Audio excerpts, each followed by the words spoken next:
am going to discuss about the writing of the Noli Me Tangere. It is one of the famous written of Jose Rizal. So first, we have the learning objectives. So describe the context of the publication of the Noli Me Tangere and discuss the major elements of the Noli Me Tangere as a novel. So in this chapter, we will explore the context of the publication of the Noli. The novel's major elements will also be appraised from its main characters and setting, and its plot and major conflict will be tackled. So the vocabulary.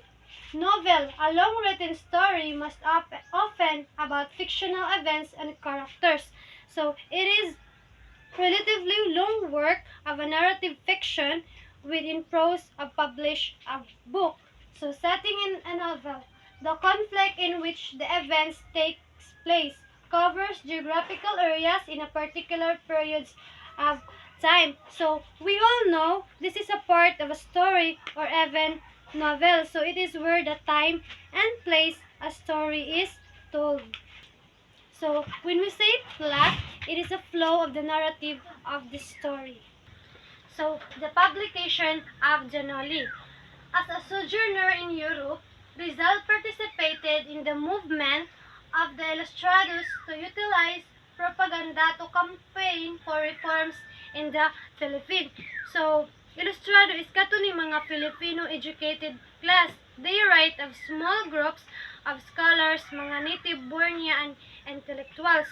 So, Rizal exemplary mastery of words was clearly evident in one of his most celebrated works, his first novel, Noli Me Tangere. So, he proposed to write a book project to be done collaboratively with his fellow writers. Unfortunately, the project did not materialize. So dapat ato is kanang magtinabangayon dato sila ang kato mga Filipino ilustrado nga naa sa Europe. But mao lagi to is kanang wala siya na materialize. So Rizal decided to write a novel on his own. Then nagsugod siya kay 1884 to 1887. So, mao to, nag-decide na lang si Rizal nga siya na lang muhimo even though wala siya katabang.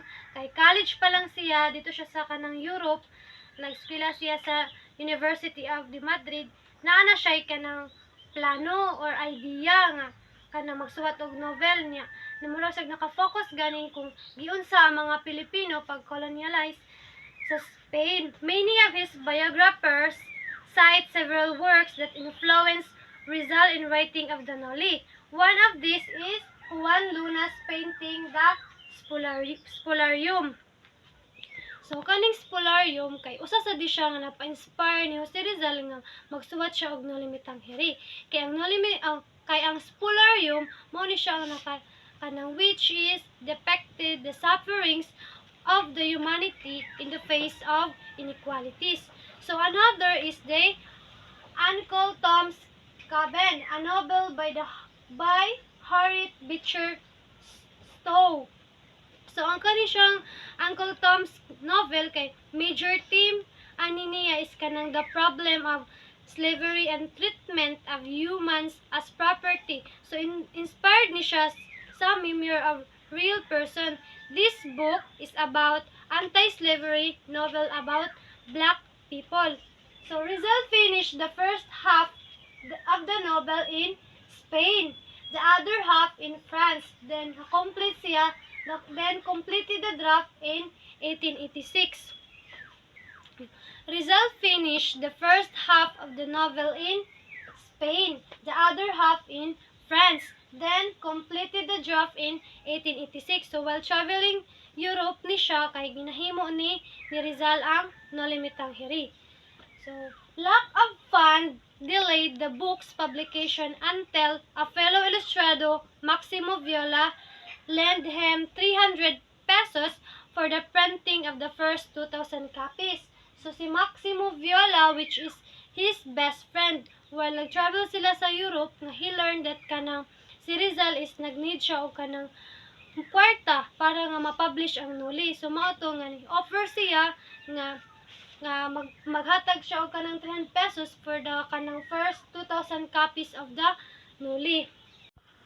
So, in 1887, Rizal was already sending out copies of the Noli to his friend, and the book began to flight. He sent copies of the printed novel to his intimate friends, namely Blumentritt, Dr. Antonio Marigidor, Garciano Lopez Haina, Mariano Ponce, and Felix R. Hidalgo. So, nagka-friend sila, nangita gito sila ni Rizal ug ni Maximo Viola ug kanang maprintan nila nga kanang barato ra. So, dito sila nakakita sa Druckery Action Gesellschaft in Berlin. So, on March 29, 1887, as a token of appreciation and gratitude, gave Dr. Maximo Viola the gallery proofs of the Noli. He carefully ruled it around the pen that he used in writing the novel, and a complimentary copy of the book with the following inscription. So, iyagi ko lang kay, to my dear friend Maximo Viola, the first to read and appreciation my work. So, let's proceed to the motivation behind the Noli. So, Noli Me Tangere is a novel written in Spanish, also called Touch Me Not when translated into English. So, Noli Me Tangere's plot revolves around a young man named Crisostomo Ibarra.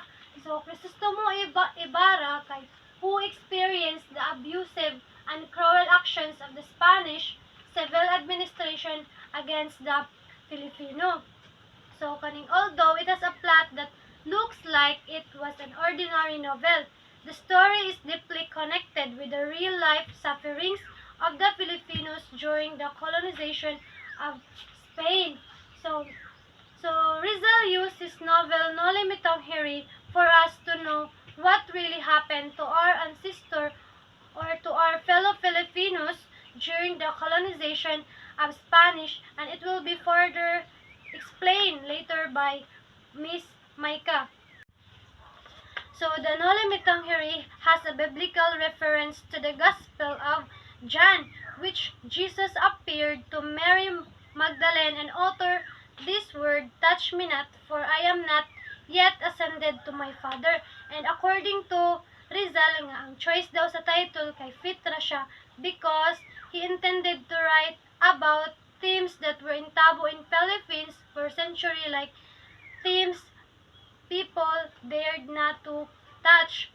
So Rizal first planned to write his novel on French, considered to be the language of the intellectuals in Europe at that time. So according to his biographer, however, he shifted to Spanish because he intended to reach out his countrymen in the Philippines. So, I must wake from its slumber the spirit of my country.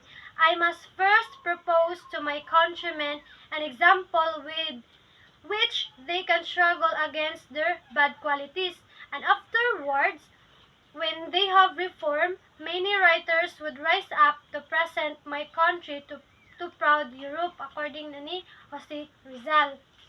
So, on the initial page of the Noli, the dedication titled Ami Patria, or To My Motherland, clearly articulated Rizal's purpose for writing the novel. So, the project of the Noli Me Tangere, as stated on its initial page, was geared towards exposing the ills of Philippines colonial society under Spain.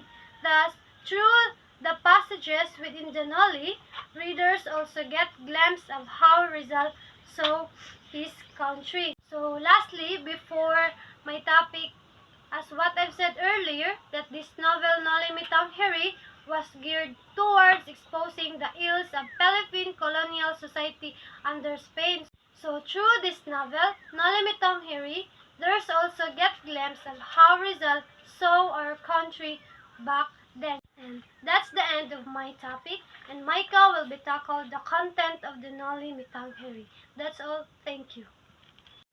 So good day everyone. And now, after knowing what Rizal did in publishing the novel and his motivation in writing the No Limit Tangheri. Now let's proceed the plot or the content of the said novel. So the story begins sa pagbalik ni Juan Crisostomo Ibarra sa San Diego after studying for 7 years in Europe. So in San Diego, there's a piging kanang nahitabo or celebration held by Capitan Tiago. So Capitan Tiago was the friend of Don Rafael. So kini si Don Rafael mo ni siya ang kanang papa ni Crisostomo Ibarra. So later on mahibaw-an ni nato kung unsa ang kanang papel or unsa ang nahitabo ni Don Rafael diri sa novel. So during sa piging is dito nagkita si Padre Damaso og si Ibarra. Then Ibarra thought nga kanang si Padre Damaso is kanang mao na siya ang friend sa iyang papa nga si Don Rafael. Then kanang kani si Padre Damaso is usa ni siya ka friars, din usa sad siya ka priest or usa siya ka pari dito sa San Diego during that time nga dito na si kanang Juan Crisostomo Ibarra sa Europe. Then after sa piging is kanang nibalik na si kanang Crisostomo Ibarra dito sa hotel nga iyang gistayhan. Then dito nagmeet sila ni Teniente Guevara. Then dito kanang gisaysay ni Teniente Guevara kung unsa man gyud ang kanang tinuod or unsa ang kanang nahitabo during that time sa kanang kuan pagkamatay sa iyang papa. Then dito gisulti ni kanang kuan gisaysay ni Teniente Guevara nga kanang involved si Padre Damaso. So nagsugod man gud ni siya sa isa ka Spanish tax collector og isa ka estudyante. So during that time is nag-away ang Spanish tax collector og ang usa ka estudyante. Then kanang ang intention raman unta ni Don Rafael ato is buwagon sila duha. Then unfortunately is na tukmod bitaw niya ang tax collector. Din naparok ang usa kanang bato. Then mato ang hinungdan nga kanang namatay ang tax collector, pero dili man gid siya mao ang kanang pinaka main reason kay kanang tiguang naman daw to siya ang usa ka tax collector. Din mao to ang kanang kuan ana sad siya sakit daan mao to siya nga namatay. Then si Don Rafael siya ang napasanghinlan sa pagkamatay. Then usa sa dana is kanang kuan he was accused nga kanang usa daw siya ka kanang herehe og isa ka filibustero. So when we say kanang heretic or herehe, it is someone who goes against the church, and when we say filibustero or filibuster, it is someone who goes against the government. So hapit na unta masolve ang case ni Don Rafael, but unfortunately is namatay siya dito sa prisuhan tungod kay nasakit siya. Then gilubong siya sa Catholic Cemetery. Then wala pa man gid gihapon na kanang sana wa pa gihapon na human si Padre Damaso ba kay dako lagi siya kaayog galagot ni kanang kuan ni kanang Don Rafael. So kanang insulto man kuno kaayo kung ilubong siya sa usa ka kanang Catholic Cemetery nga usa man siya ka kanang herehe. Then insulto kuno kaayo para nila nga mga friars. Then mao to nga kanang nakadesisyon na sad si Padre Damaso nga kanang iya gisugo ang iyang mga tawo nga hukayon ang lubong ni Don Rafael para ibalhin sa Chinese Cemetery. Then during sa ila paghukay sa iyang mga tawo is kanang gibahuan bitaw sila sa patay. Then kanang mao to nga ila na lang gilabay sa kanang ilog og gisunog.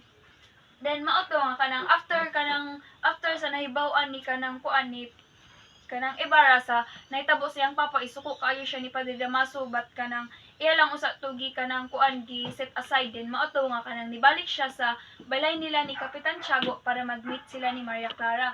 Then mao din to nga ang pag-meet nila ni Maria Clara is kanang nag-reminisce sila sa ilang kanang letters during that time nga naa pa si kanang Ibarra sa Europe. Then mao to nga kanang dito sad sa kanang pag nag-istoryahan nilang duha is gisaysay sad ni Maria Clara ang iya gisuwat nga about sa kanang iyang papa nga si Kapitan Tiago. Iya gidipinsahan bitaw ang iyang papa kay during that time kay grabe naman kayo ang mga panghitabo dito sa lungsod sa San Diego kay kini ba ang iyang papa usa siya ka kapitan dito sa lungsod sa San Diego.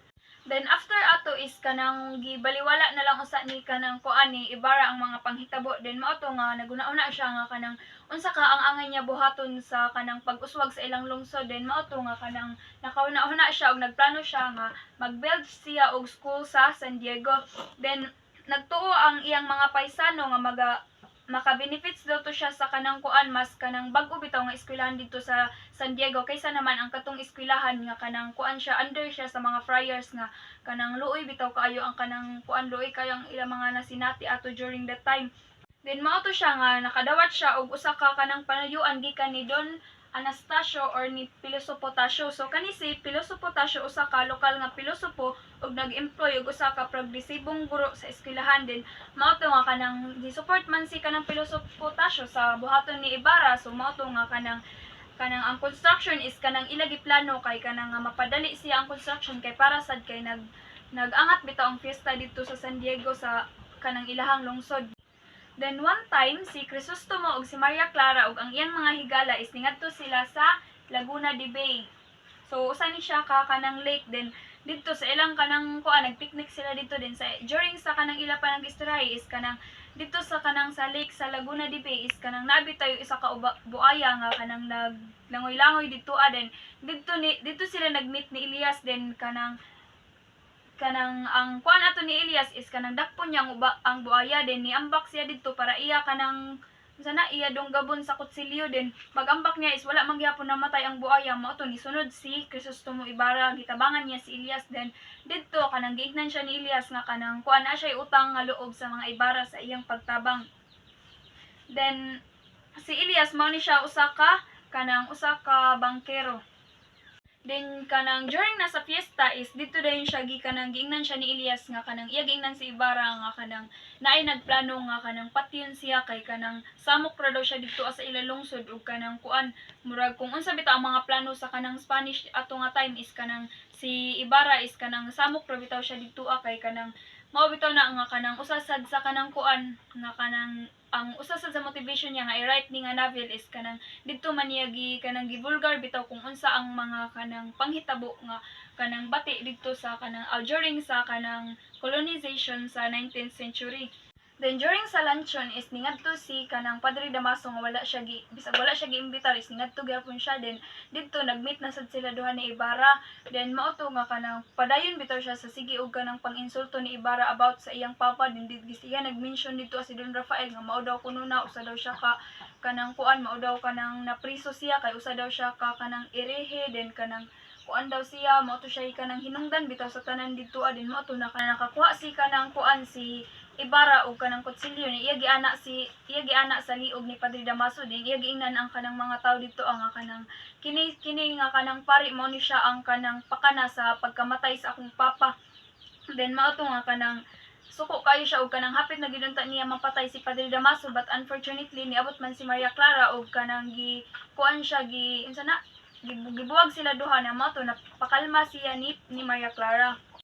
Then mao to siya nga kanang samtang nagpadayon ang paghimamat sa gobyerno kang Crisostomo Ibarra niya mao to nga si Elias nagduso siya og usa ka kanang revolusyon nga mo recruit ni kanang Ibarra kay para kanang kuan mo to nga nang iya ra to istorya nga kanang mag-recruit sila og usa ka grupo para iya bitaw kanang makuha si kanang Ibarra kay naday siya kanang purpose para makuha niya kung unsa ang mga opinion ni kanang Ibarra. Then mao to during sa kanang kuan sa ila pa nagsulti ni Elias ug ni Ibarra, din didto dayon na kanang kuan ang panagsulti nila naguli sa kasaysayan sa pamilya ni Elias, din mao to nga kanang during that time is kadto din ang lolo ni Elias sa kanang batan-on pa is usa siya ka bookkeeper sa Manila, then mao to kanang usa ka gabi gipaso ang opisina sa sunog ug ang kastilang tag-iya may balibad kaniya og pagsunog, then gihukman to ang lolo ni Elias og gilubong human sa paggawas.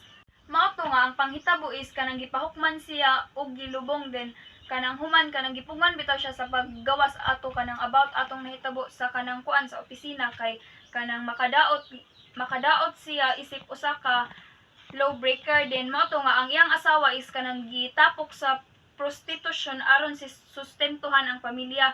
Then mao to nga kanang ang purpose ato ni Elias is para matabangan siya ni Ibarra, din mao to nga giingnan siya ni Ibarra nga kanang iya giingnan si Elias nga kanang dili siya makatabang ana kay ang iyang gifokusan is ang pag-build sa kanang school sa San Diego.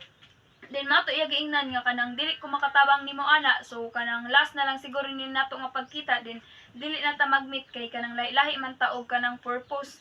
Then pagkaugma ato nibalik gihapon si Elias kay kanang iya gisultian si kanang Ibarra nga naday sila plano nga pagrebelde ato. Then during that time is ang plano pagid sa pagrebelde is gipangan ni Ibarra, din mao to nga kanang pagkahibaw sa kanang mga sa pagkahibaw sa mga Spanish is kanang nag-andam sad sila. Then mao to nga kanang pagkahibaw ni kanang Ibarra nga kanang kuan mao dayto ang plano ni Elias is gibiyaan niya ang iyang proyekto sa pag-build sa school niya. Mao to nga kanang ningadto siya og kanang iya tabangan si Elias niya. Mao to nga gipatawag ni Ibarra si Elias og kanang iya giingnan nga kanang ipausab to ang mga dokumento nga makahimong maka-implicate niya. Mao to nag-ila mga dokumento apan nadawat ni Elias ang usa ka ngalan sa pamilyar kaniya nga mao ni siya si Don Pedro Ibarra Mindia. So kani day si Don Pedro is mao ni siya ang lulo ni Ibarra. Then mao to nga kanang ang tubag ni Elias mao nga si Ibarra Mindia mao ang Kastilang abusado sa iyang lulo sa pagpaso. So mao da ito nga sa katong iya pagsaysay ganina ka Ibarra nga kanang kuan nga ang nahitabo sa iyang lulo katong sa to pagpaso din mao to nga kanang ang nagpakanaday atong tanan is si kuan di ay si Ibarra Minda nga mao pagid ang lulo ni Ibarra. Nya mao to nga pagkahibaw ni Elias ni adtong gabi miuli si Elias sa balay ni Ibarra ug nag-usab sa mga documents. Mao to iya na sa gipang-usab ang mga documents ug mga butang nga bililhong kagamhanan.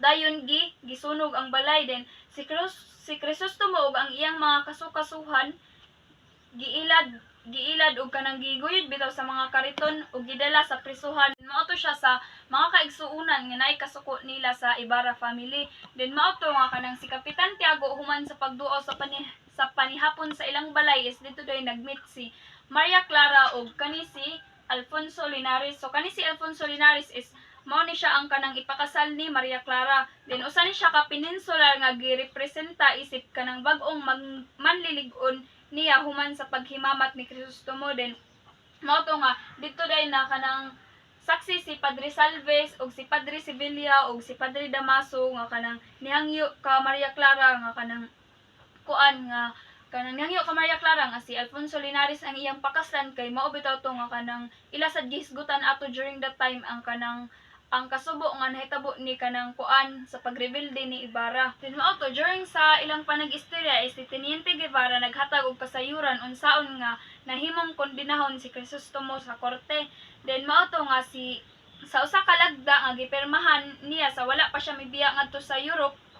May istorya si Ibarra sa iyang papa nga usa ka gipagawas nga rebelde ang nga namatay sa prisuhan. Din sa bisan unsang paagi ang sulat na human sa mga kaaway ug ang sulat ni Crisostomo gipangkuha aron makahimo og mga sulat sa pagrecruit alang sa pagrebelde. Din mao to siya nga ang pirma sa mga sulat kaangayan sa pirma ni Crisostomo 7 ka tuig na ang milabay apan dili sa kasamtangan. Ang kinatibuk-ang plan siya ang pagtanggi sa kanang kuan sa pirma sa original nga suwat sa kaso nga gidayag sa bato sulatang makawagtang sa kaso niya. Mao to siya nga pagtan-aw sa suwat ni kanang Maria Clara is kanang klaro kaayo nga ang kanang iyang kanang suwat sa dito is kanang iya bitaw gipanalipdan si Maria Clara. Din mao to na nawad-an og kusog si Crisostomo sa pakigbisog sa akusasyon kay gi-accuse raman siya ato nga mao daw to ang kanang hinungdan. Din mao to nga og gikondenar siya sa pagdeportar ni adtong higayuna na mao to si Guevara misaka kang Maria Clara apan nangimutan sa pribado apan sa kasakit. Gipang-congratulate niya siya alang sa iyang common sense nga pagtug-an sa sulat karon makabuhi na siya og kinabuhi sa kalinaw.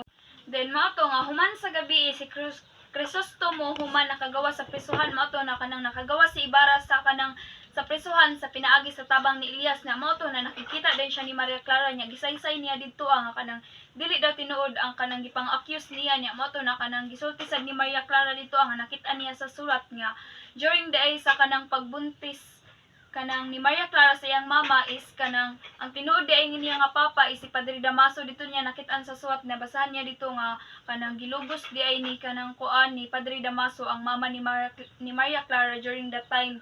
Din mao to nga kanang kuan after sa kanang kuan nahitabo ni kanang kuan ni kanang after day sa ila pa nag-istoryahay duha mao to na kanang nakaingon si Maria Clara nga kanang wala siya lain pakaslan kung di si kanang Ibarra ra kay mao ra daw kanang ang iya masaligan didto kay sabot na kay nasakitan siya pag maayo sa kanang nahitabo nga nakapagkahibaw niya nga ang iya day tinuod nga papa is si Padre Damaso ug kanang gilubos ra day ang iyang mama. Then mao to nga kanang after ato si Crisostomo ug Elias kanang nikuan sila ni nitakas sila pinaagi sa Estero de Binondo sa Pasig River. Din mao to nga kanang gisultian. Then mao to nga si Elias nagtudlo ni Crisostomo nga ang bahandi sa iyang pamilya is dito di ay gilubong sa Ibarra Forest. Then mao to nga kanang sa ilang sa ilang paglayag is kanang nakit-an man sila sa kanang kuan sa mga tao na mao to nga kanang gigukod na sad sila na mao to nga kanang kuan na mao na tunon na tabo na to nga gisugo ni kanang ni Elias si kanang Ibarra nga kanang muhupo didto sa kanang sabot nga ilang gisakyan na mao to nga si Elias ang niambak din mao to nga nagsabot sila duha nga magkita sila sa mausoleo sa iyang pamilya sa Kakahuyan. Then mao to nga kanang sa sunod nga adlaw nakabasa dayon si Maria Clara og suwat nga mao na namatay na kuno si Ibarra og kanang kuan si Padre Damaso is iya gid kanang kuan ba mo to nga kanang ni nangusog din si Padre Damaso nga para ipakasal siya ni Linares niya mao to nga kanang ni ana si Maria Clara na nasuko siya og maayo ni ana siya nga mas maayo pa daw kuno nga kanang magpakamatay na lang siya kaysa magpakasal siya ni Linares na mao to wala may mahimo si kanang kuan si Padre Damaso kay dili mo ganahan si Padre Damaso nga makasal si Maria Clara ni Ibarra din ganahan siya nga makasal siya sa si Maria Clara sa usa ka Kastila. Then mao to nga kanang wala may mahimo si Padre Damaso kay mao may gusto ni kanang Maria Clara din mao to nga pila ka gabi human sa Kakahuyan sa Ibarra Forest din usa ka bata ang nagsunod sa iyang inahan niya. Mao na ni siya nga kanang kuan saksi si kanang si Basilio ug si Crispin diri na involved na sila duha nga kanang saksi sila sa kanang mga panghitabo sa una kay kani si Basilio ug si Crispin is usa ni sila ka scholar dito din sila duha is kanang sakristan na sila duha din napasanginan man sila nga nangawat niya mao to nga kanang namatay si Crispin sa kanang sa sige ug kanang pagpamunal sa mga friars ato or sa mga priest during that time kay grabe makaini kaisog si Padre Damaso ug si Padre Salve mao man ni sila duha ang kanang kunsabo sa una. Then mao to nga kani si Sisa is kanang nabuang-buang ni siya tungod sa kanang pagkahibaw niya nga kanang namatay na si Crispin. Niya mao to nga kanang nagkita sila ni Elias ug ni Basilio niya iyaginan si Basilio nga kanang ang ilang kanang kuan ang ilang bandi kay naa didto gilubong sa Ibarra Forest niya kanang nagtuon to ni Basilio og pangitaon kay para mao to ang makatabang niya sa kanang mahimo siyang scholar or kanang maka-eskwela bitaw siya din mao to nga sa pagdagan ni Basilio aron kuhaon ang kahoy nahimong taas na kaayo ang karga sa iyang inahan niingon si Elias nga mamatay siya nga walay nakit-an ang pagsubang sa kagawasan alang sa iyang mga kaigsuonan ug mga makakita niini kinahanglan malipayon ug dili malimtan ang namatay sa kanang sa kangit-ngit kay kanang luoy man kayo sila ato wa magyapoy kanang justice nga nahitabo. Then mao to nga kanang human niini nahibalo nga gisakaan si Damaso sa usa ka layo nga lungsod niya mao to nga kanang dito na dayon nga nahibaw-an na dayon nila kung unsa gid ang baho ni Padre Damaso niya mao to na priso si Damaso ug namatay din si Kapitan Tiago is kanang na kuan siya nabuang-buang kay kanang adik man ni siya sa kanang kuan sa opium. So mao to ang kanang last nga nahitabo sa story din si Maria Clara is lisod siya og usa ka madre. So that's the end of my report. Thank you.